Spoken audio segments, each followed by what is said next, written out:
Après combien d'années combien d'années de galère? Mais les années de galère sont indispensables. Moi, j'aurais pas eu mes 10 années, je ne serais pas là où j'en suis aujourd'hui. Et ça, on le comprend qu'après, et on en est reconnaissant qu'après. Ouais. Et après, il y a des ateliers mémoire, si vous avez perdu là, si vous trouvez quelqu'un pour vous. Oh, oui, ça, il y a des ateliers mémoire qui existent dans certains hôpitaux. Ah ouais, où ils font mais il n'y a même pas besoin d'atelier de mémoire. Oh, bah, moi, avec tous les bouquins que j'ai chez moi, j'ai pas de mal à m'inventer des exercices. Hein. J'ai un bouquin sur le nombre pi, là. Non, puis vous apprenez une chanson. N'importe quelle formule, je me dis, est-ce que j'arrive à la retenir? Une poésie. Une des enfants. Avec comment des récitations. Le scrap, c'est très bon aussi. Ouais.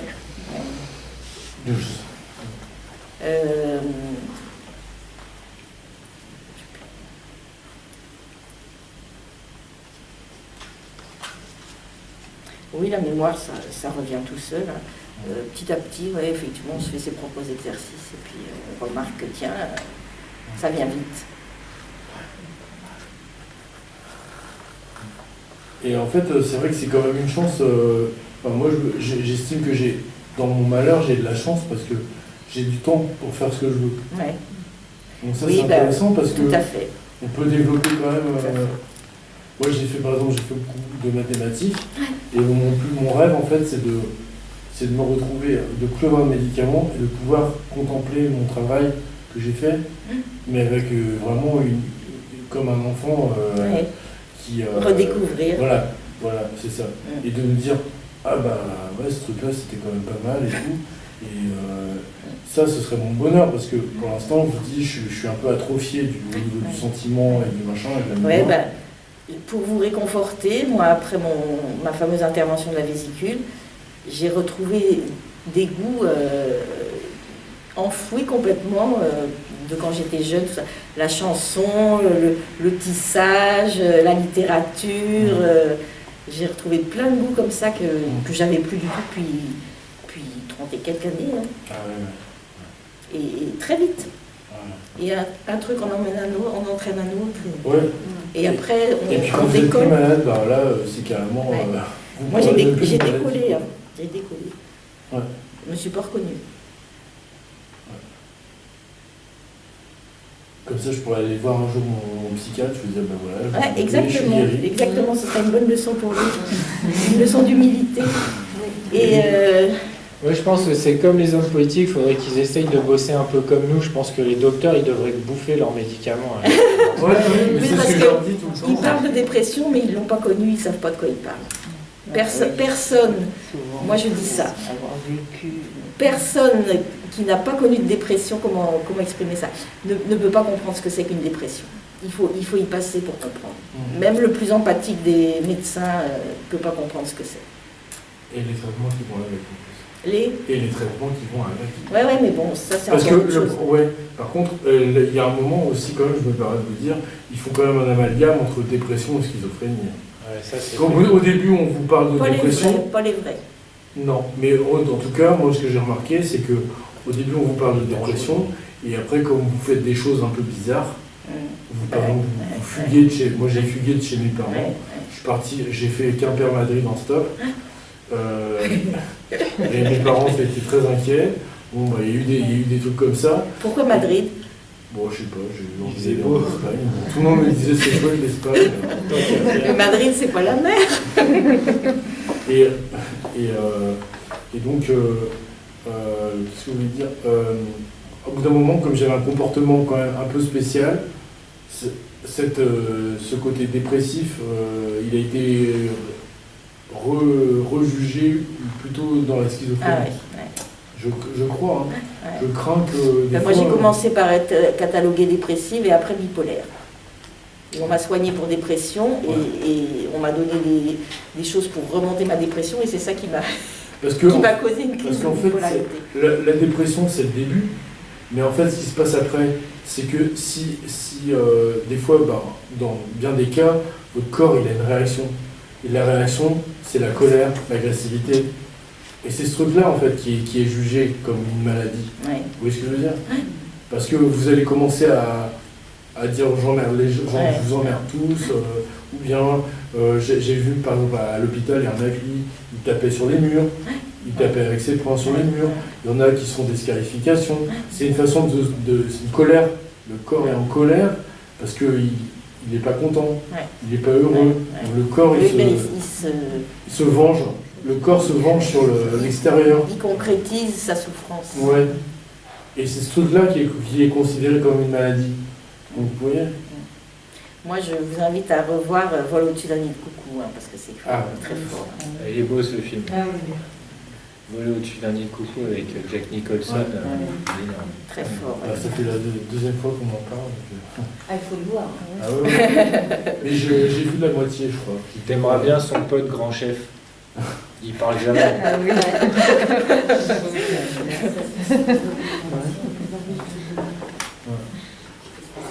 Il y a la ligne verte aussi, mais je ne sais plus trop de quoi ça parle, la ligne verte.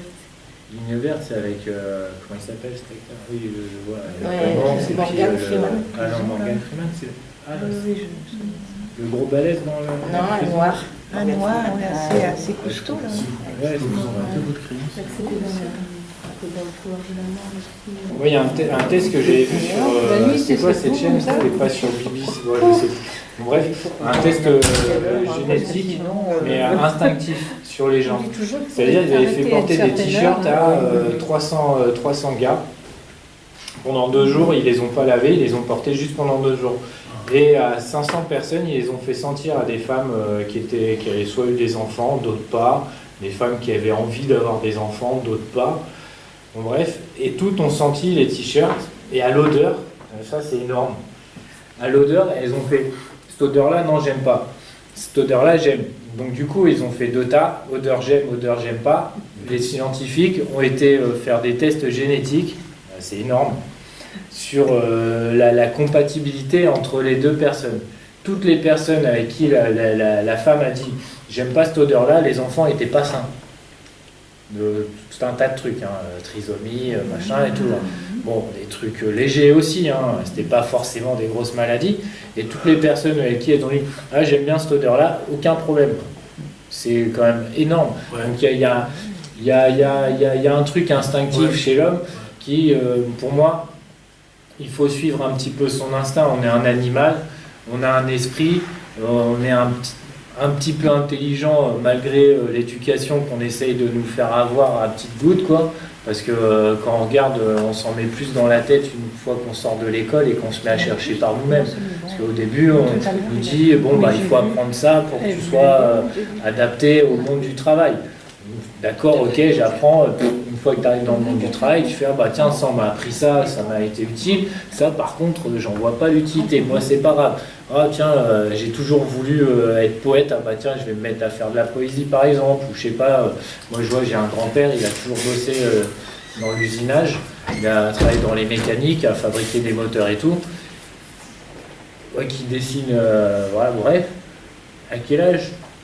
À 14 ans et tout, je le vois, il était à la retraite et on arrivait à lui faire... il avait commencé à se dire, ouais, en fait, c'est pas parce que je suis à la retraite qu'il faut que je reste là, rien foutre. Il s'était mis à faire plein de trucs et à dessiner. Il a une mémoire photographique, mais monstrueuse. C'était pire que de la gravure.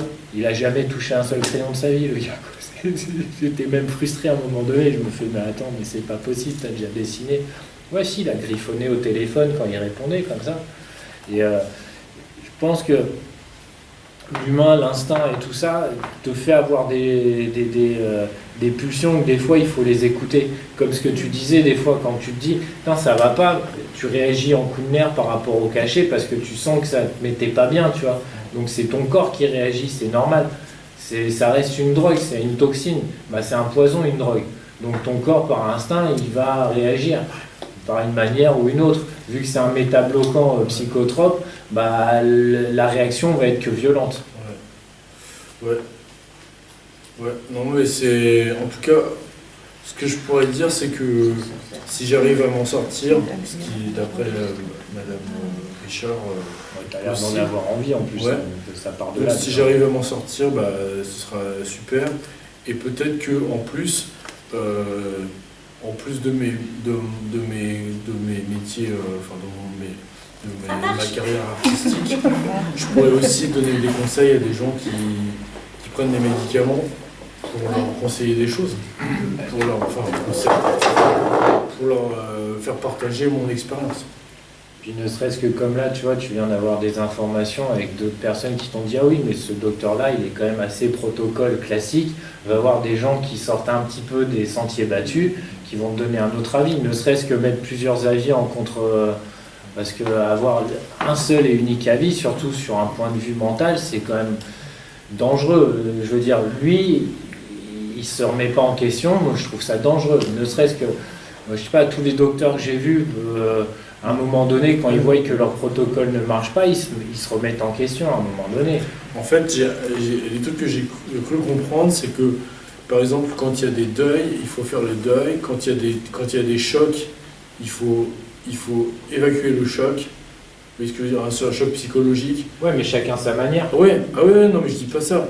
Mais je dis que les psychiatres ne nous parlent pas de ces trucs-là. C'est ça que j'aurais trouvé très intéressant.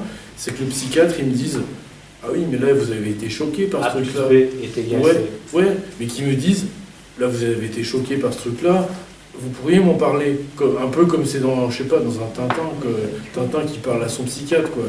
Donc là, le psychiatre, il lui dirait « Mais il y a eu ce truc-là avant et après.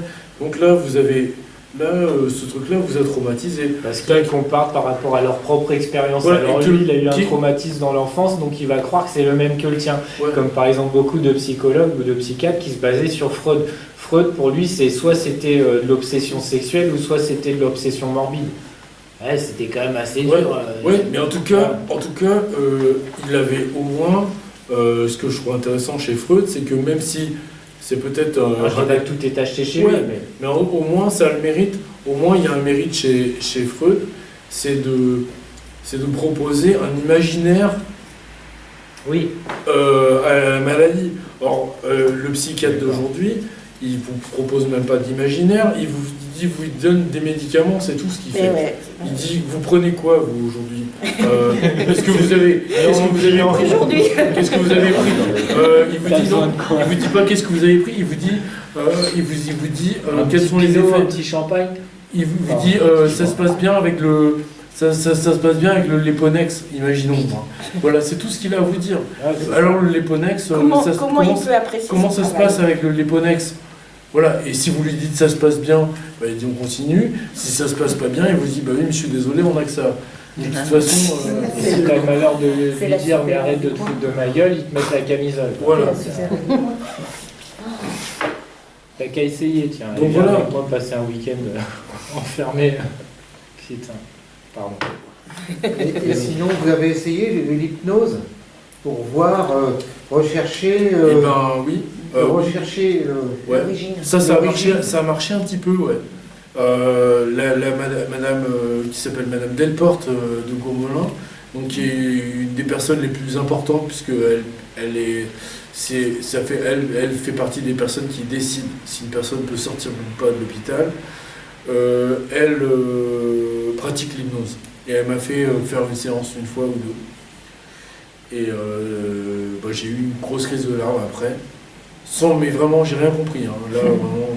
Mais c'était pas mal parce que elle m'a fait repenser à des choses du passé et elle m'a demandé de mettre les choses, par exemple, les choses bonnes dans la main gauche et les mauvais souvenirs dans la main droite. Et il y avait un truc dans ce genre-là et c'était pas mal. Ouais. C'était pas mal. Mais elle n'a pas continué avec lui non, ça aurait été intéressant effectivement d'en faire plusieurs. Bon, parce que moi je fonctionne avec toujours le même principe, c'est aide-toi, le ciel t'aidera. Sauf que quand les gens ne veulent pas vous aider, vous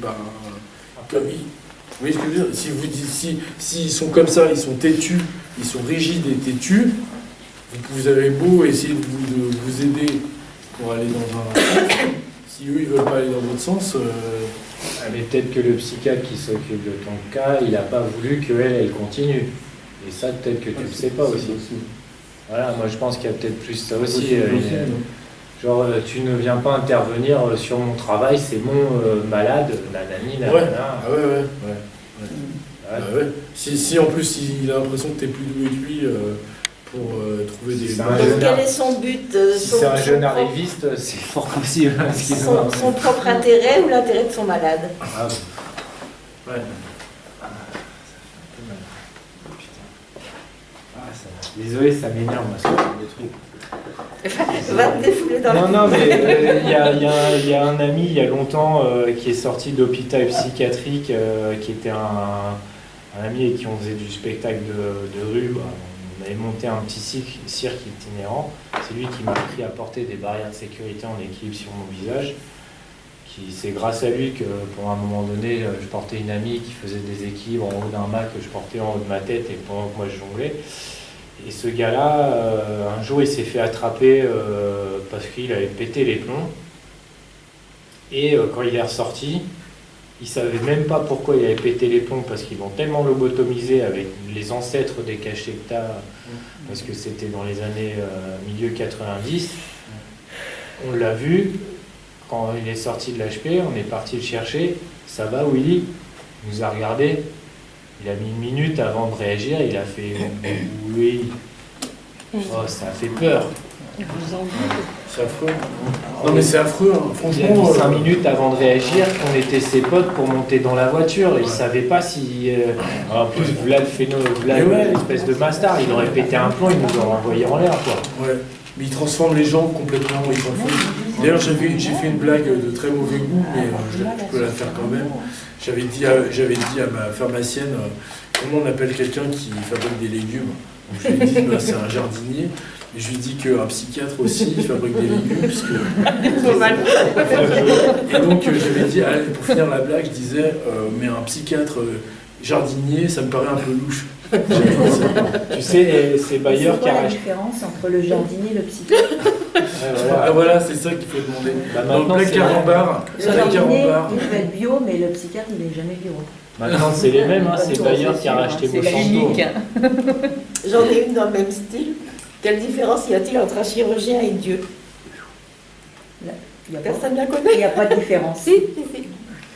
Dieu ne se prend pas pour un chirurgien.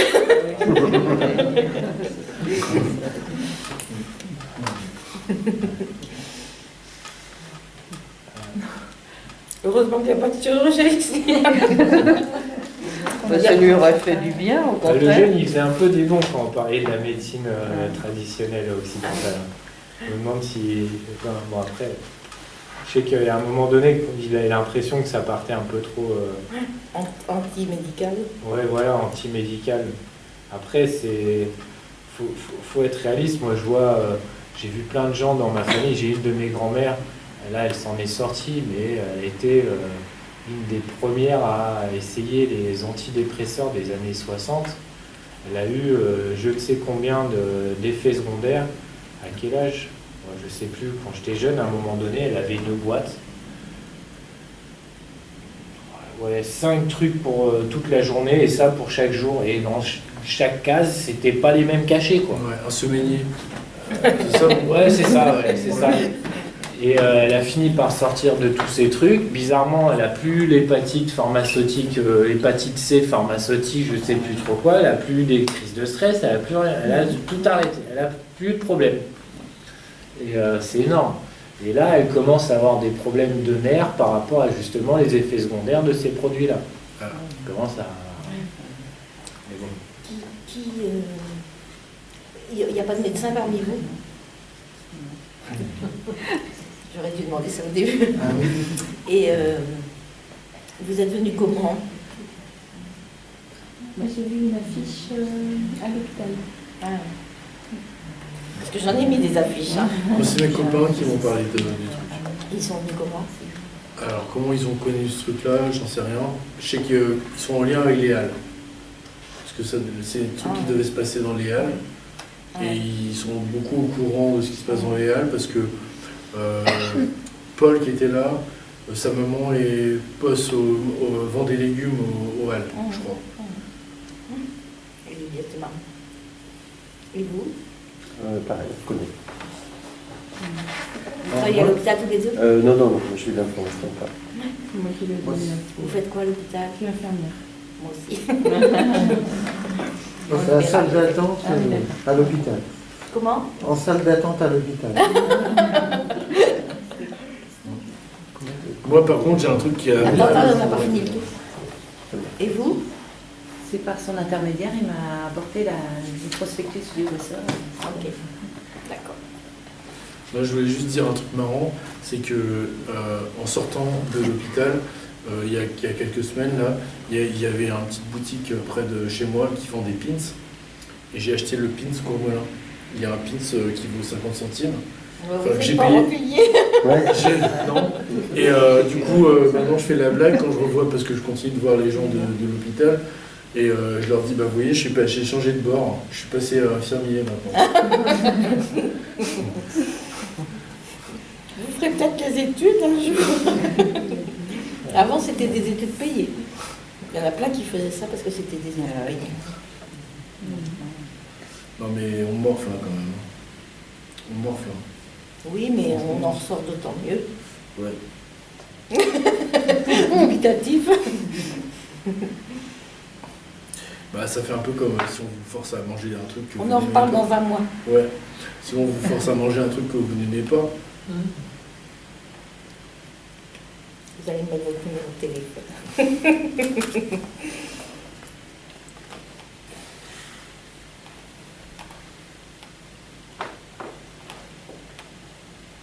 Je voulais revenir sur un truc. Ah oui, moi j'étais anti-chirurgie et depuis que j'ai été opérée, je reconnais que j'ai beaucoup changé et que je trouve qu'il ne faut jamais être anti quelque chose. Ah bon. Et ça m'a sauvée. Et les chirurgiens ont été super. À 2 reprises, bon, ça a été fait en 2 temps parce que c'était trop affecté la première fois, donc ils ont juste mis un drain et j'ai été opérée 3 mois après pour l'ablation. À 2 reprises, le même chirurgien qui devait m'opérer, comme j'ai été prise en urgence, c'est pas lui, c'est pas lui que j'ai eu affaire. Pourtant, il était très gentil. C'est une chirurgienne de la polyclinique. Et vraiment un personnel formidable et des chirurgiens formidables, et des anesthésistes aussi. Alors qu'à l'hôpital, j'étais allée juste le week-end précédent, l'intervention, je suis allée à l'hôpital parce que je ne tenais plus. Et j'ai pas été bien reçue, c'était un vendredi, donc ça tombait mal pour eux. Et ils m'ont juste fait une prise de sang, un petit lavement, et bon, les résultats sont meilleurs, madame, vous voyez votre chirurgien lundi à la clinique, donc c'est pas la peine qu'on vous opère. Et j'ai passé un week-end affreux. Et je vomissais tout, les liquides, les traitements, tout, les calmants, tout. Et quand je suis allée à mon rendez-vous chez le chirurgien, je lui explique donc que je vomissais tout et que je ne supportais plus rien, ni les calmants, ni rien. Il me dit, oh bah écoutez, on va changer le traitement, vous allez prendre tel calmant, et puis vous allez vous retourner chez vous, et puis on verra si ça va mieux. Je dis, mais écoutez, je viens de vous dire que je supportais rien, et que je vomissais tout, et que les calmants passaient pas. Ah oui, d'accord. Bon, bah on va vous garder alors. Et j'ai été opérée le lendemain. C'est gros, quoi.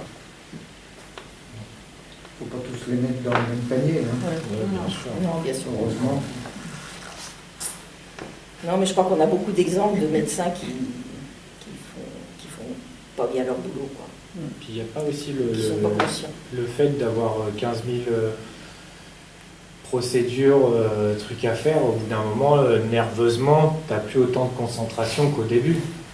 Je ne cherche pas à faire l'avocat du Oui, mais il y a diable, l'expérience qui fait que quand même... tu es censé savoir quand est-ce que tu dois t'arrêter. Il avait 35 ans d'expérience, il doit savoir qu'il faut écouter la personne. Ouais, c'est le malade qui sait, c'est pas lui. Hein.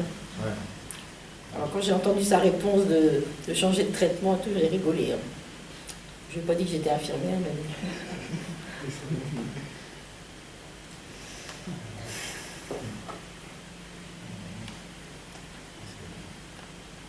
Donc il y a des très bons généralistes, c'est évident, mais il faut les découvrir, il faut gratter. Il ne faut pas oublier de leur dire quand ils le sont. Bon. Bien sûr. C'est ça, je pense aussi, de se dire aux gens quand merci, c'est gentil, ça m'a fait du bien. J'ai l'exemple de mon fils qui avait 1 an, qui était très mal fichu, de fièvre carabinée, et mal de gorge, et il avait la tête penchée, donc j'ai appelé le généraliste. Il n'a pas voulu venir, je suis allée en consultation, et bon, il a regardé vaguement, et il a dit que c'était une angine. Et le gamin, il allait de moins en moins bien, donc je suis allée chez le pédiatre, qui a tout de suite diagnostiqué un phlegmon de l'amygdale, donc c'est grave. Et hospitalisation pour une semaine et quelques.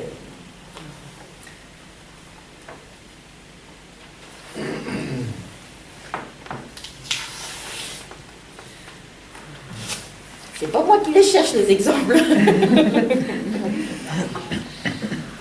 Madame qui est infirmière, là, vous travaillez dans le privé ou Non, à l'hôpital. à l'hôpital? À l'hôpital Lagny, oui. Dans quel service? Je suis aux explorations fonctionnelles. Service de jour. Un bon contact avec les gens, sans doute. Oui. Ouais. Oui, parce que justement, dernièrement, Ils sont valides. j'ai fait une formation justement sur la communication thérapeutique. Ouais. Et c'est vrai que ça replace bien la personne au centre. Et puis, c'est aussi à nous, les soignants, d'avoir le bon mot. Quoi. C'est important l'accueil quand on est Et l'accueil. dans un service hospitalier, c'est important. C'est clair.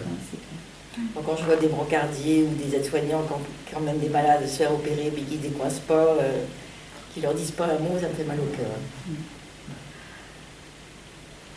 Et sinon, je me permettais de vous dire aussi, vous avez commencé votre réunion en parlant de chansons. Et je voulais dire que, en tout cas, moi, il y avait la chanson qui s'appelle Il voyage en solitaire de Gérard Manset. Oui. Et donc, qui est connue, mais quand même moins connue que les chansons de Serge Lama. Mais je trouve que le texte était très puissant. Et donc, ça fait écho à ma problématique. Ouais, je ne reconnais plus les paroles. Et donc, Chantée par Alain Bachot, mais elle est encore plus belle. Ah ouais, ouais. Et donc, effectivement, il dit... qu'est-ce qu'il dit plus fort, c'est quoi déjà le temps il voyage en solitaire, et puisqu'il n'a plus rien à faire, il chante de la terre, il chante de la terre. Après, etc. On a les mêmes passions. Et en fait, moi, ce qui m'a... En fait, c'était comme une vexation, un peu une vexation, et en même temps, au moins, ça mettait les points sur les i. Il dit, parce qu'un jour, l'amour s'en est allé, l'a quitté. De l'autre côté, c'est vachement tendre. Il dit ça vachement tendrement, mais c'est quand même une grosse claque dans la gueule de se dire. Enfin, je veux dire, quand il y a des gens qui n'ont peut-être jamais vécu ça, un mec qui s'est marié à 20 ans, peut-être que lui, il a toujours connu l'amour. Bon, tant mieux pour lui. Moi, effectivement, je crois savoir ce que c'est que l'histoire du mec qui l'amour lui a un peu claqué la porte. Et le fait de comprendre, d'entendre ces paroles, ça m'a c'était hyper puissant. Mais les chansons, c'est très fort les chansons, parce qu'il y a la musique, il y a la mélodie, la voix du chanteur, les paroles. Ouais. Et ça dit beaucoup de choses en peu de termes. Ouais. Et là, c'est la douceur, en fait, la douceur du mec. Vous savez, un peu comme, j'allais dire, un peu une bêtise, mais comme j'ai vécu quand j'étais petit, des fêtes où on mangeait une bonne tarte aux pommes avec un mec qui joue de l'accordéon, avec des bougies, des trucs, les adultes qui boivent un bon verre de vin, une ambiance un peu campagnarde, machin. Et quand il dit, je sais plus, c'est juste une petite note ça me refait penser à un truc comme ça, et j'éclate en sanglots. La Madeleine de Proust. Ah ouais, j'éclate en sanglots. Là, ça parle tout de suite à l'émotionnel, à l'intuitif. Ouais. C'est vrai que les musiques modernes, elles sont pas aussi. J'ai l'impression que peut-être pas tous, mais les compositeurs modernes sont moins sensitifs que ceux d'avant. J'ai l'impression que ceux d'avant étaient plus, se gênaient pas à exprimer leurs émotions. C'est vrai que maintenant, il faut cacher ses émotions.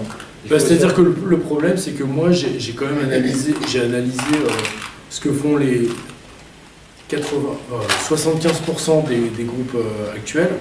Pour marcher, il faut faire les accords, c'est La mineur, Fa, Do, Sol. Et t'as le Ça tube, épale. t'as le tube de l'été. Voilà, Tan, tan, tan, tan, tan, tan, Trois notes. tan, tan, tan, tan, Vous êtes tan, musicien tan, tan. musicien Ouais. Et donc ils font tous ça. Vous jouez quoi? Mais tous. Et Ah oui. ils te refont tous la même chanson. Une mélodie qui Les- revient 5-6 voilà, fois, ouais. rien de Ils couplet. te refont tous la même chanson. Consommation. À leur sauce, chacun à leur sauce. Ils refont tous les mêmes accords. On en revient au Avec des début. mélodies très pauvres. C'est les mandalas. Et ça y est, c'est le tube de l'été à chaque fois.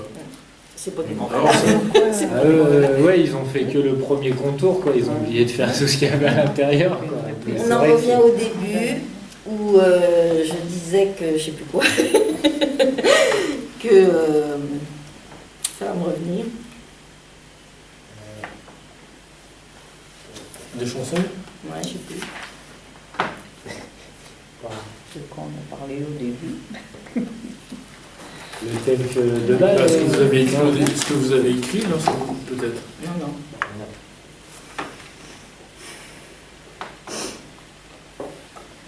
J'étais fort dans leur sujet. On n'a pas changé. Je sais plus, c'était peut-être sur les chansons. Je sais plus. Bref.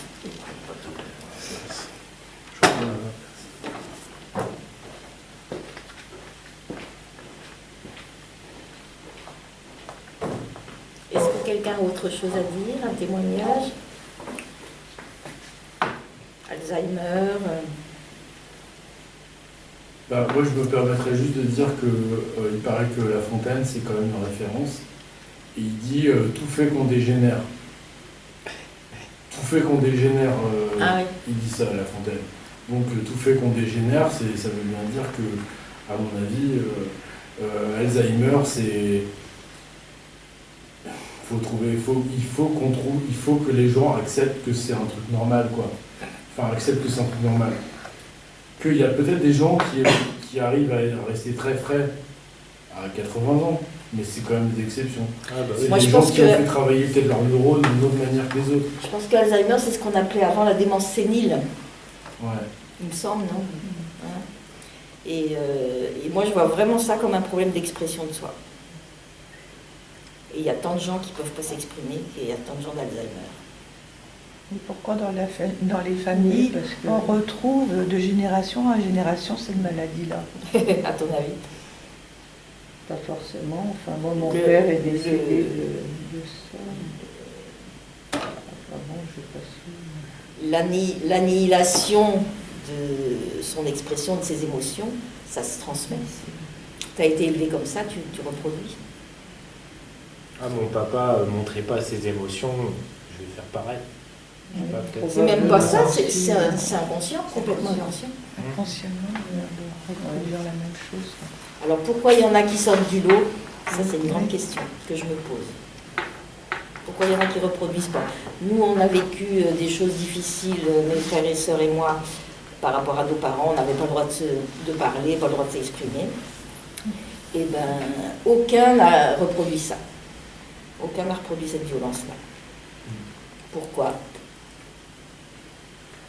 Parce que vous avez compris que ça servait à rien. On n'a rien compris, ça s'est fait comme tout seul. Vous étiez conscient. Tout petit Ouais, déjà. mais déjà d'enfant, vous avez compris qu'il fallait pas le faire. Non, on n'a pas compris. Non, mais je veux dire, d'enfant, vous avez le souvenir qu'il fallait pas faire comme ça. Donc, du coup, c'est Non, devenu C'est naturel inconscient. de pas l'être. Non, non. On n'était pas violent. Mais c'était pas voulu. Tant mieux. Je pense pas qu'on soit violent de nature. Non, on le devient. Ouais. Le bébé est pas pervers polymorphe, le bébé est tout à fait innocent et affectueux et sensible. Et ça, c'est aussi des trucs très difficiles à évaluer, en fait, parce que quand vous dites justement nature et culture, c'est un peu le débat, c'est est-ce qu'on naît comme ça ou est-ce qu'on le devient? Et finalement, on le saura jamais. C'est à cause du docteur qui nous met la ficelle. Est-ce que par exemple, si vous faites une enquête sur le gène de l'assassin, est-ce que ça existe le gène de l'assassin? Est-ce que ça veut rien dire en Ben, fait? ça peut exister, j'en sais rien. Ça peut exister, mais c'est pas pour autant. C'est pas pour autant que c'est infaillible, quoi, que c'est. Ben non, c'est pas infaillible, et en plus, vous pouvez réfuter le truc, vous pouvez dire que la personne elle est devenue comme ça, et puis après, vous allez revenir sur la théorie en disant que finalement, non. Donc finalement, c'est trop délicat. À mon avis, c'est des trucs trop délicats. Pour, le gène de l'assassin, il suffit de creuser un tout petit peu pour découvrir d'où ça peut venir. Hein. Normal, le Landais, il n'est pas né comme ça. Hein. Et de Ligonnès non plus. Hein. Ouais, c'est délicat. C'est acquis. C'est inculqué. Moi, ce que je pense, en tout cas, c'est que la personne qui est poussée dans ses retranchements, il change de comportement. Vous comprenez ce que je veux dire? Non. Poussé dans ses retranchements, vous regardez pas MacGyver, non? Si, j'en ai vu. Quand il se retrouve dans une situation un peu balèze pour lui, par exemple une maison qui est piégée, par exemple. La maison, elle est piégée. Bon, MacGyver, lui, il s'en sort un peu comme un bricoleur. Mais dans la vie de tous les jours, on ne s'en sort pas comme un bricoleur. Par exemple, si... quoique, hein. Par exemple, qu'est-ce que ça pourrait être? Moi, je dis une fille qui est harcelée par un mec, et puis qui petit à petit va se demander si elle va pas mettre un flingue dans sa chambre au cas où, pour se protéger. Vous voyez ce que je veux dire? Ouais. Bon, voilà, c'est tout. C'est des trucs comme ça. Au bout d'un moment, les gens, ils changent de comportement. Si on les fait trop, si on leur tape trop dessus, au bout d'un moment, elle peut aussi aller voir la police ou le juge. Après, c'est un instinct de survie. Ouais, c'est ça. Il n'y a pas de mort, je sais pas. Moi, je dis que la réalité dépasse souvent l'imagination et la fiction. On est vraiment étonné des fois de ce que la vie nous présente. Comme Aldous Huxley, Le meilleur des mondes. Mais je ne sais pas si on va pouvoir préparer notre monde à ce truc-là. Parce qu'il y a quand même... faut pas être trop négatif non plus. Vous avez beaucoup lu, hein? Un petit peu. Ouais, faut pas être trop négatif non plus, parce que quand on voit par exemple chez Monoprix, tout simplement, ils font des très belles choses. Ils font des coussins avec des abeilles, ils font des tasses avec des tigres dessinés entre de la bande dessinée, du Picasso. C'est amusant. Donc on ne peut pas imaginer qu'avec des choses comme ça, là c'est juste un exemple, mais il y a plein de, ils font par exemple rien qu'avec un père, il y a plein de magasins superbes. On ne peut pas imaginer qu'avec des gens qui font des choses de si belle qualité, on laisse des monstres dans la nature. Ça... D'imaginer que non, je pense que c'est pas possible. À mon avis, le bon sens, c'est que, de toute façon, c'est peut-être un peu ce qui se passe avec les gilets jaunes, mais ces gens-là, s'ils font du bon travail, des beaux objets, des belles choses, ils sont capables de rivaliser avec un pouvoir de monstre. Non. Le mal, il y a un mal contre lequel on ne pourra jamais rien faire. Il y a des gens qui sont imprégnés de mal et qui le seront toujours. Il faut les laisser. Oui, il faut s'en écarter. Ouais.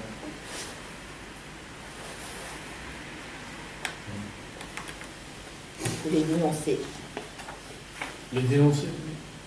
Bien sûr, il ne faut pas rester inactif. Le pédophile et compagnie, et Hitler et tout. Faut agir. Il y a un livre d'Anne-Émilie Nothomb qui s'appelle Acide sulfurique, qui parle très bien de ça. C'est une personne qui arrive à démanteler complètement un système hitlérien de grande concentration, ne serait-ce qu'en posant les choses et en s'exprimant. Il est fort ce livre. C'est pas celle qui était dans une armoire? Non, je confonds. Non, je confonds avec une... Wow. Pardon. Non, dans une armoire, je vois pas. Non, il y a une autre petite... Non, il y a une dame aussi qui a écrit pas mal de livres et qui est restée je sais plus combien de temps enfermée dans une armoire. Oui. Il y a Anne Frank, mais bon, c'est pas elle. Ouais, c'est pas elle.